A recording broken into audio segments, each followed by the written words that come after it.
So you have your title template ready, but you don't want to waste your time because of these lengthy renders.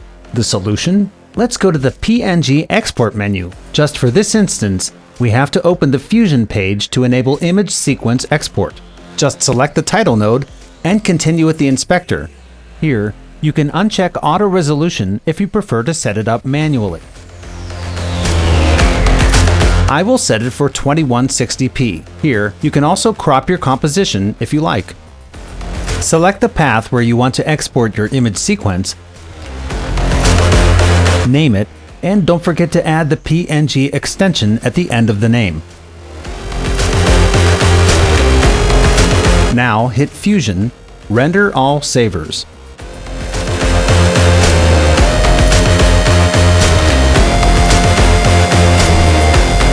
Well done! Here is our final PNG sequence.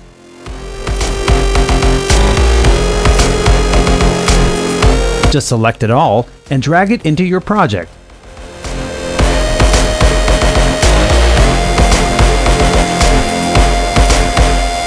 No more waiting for render, and you know what? Just drag it also into your power bins for later use.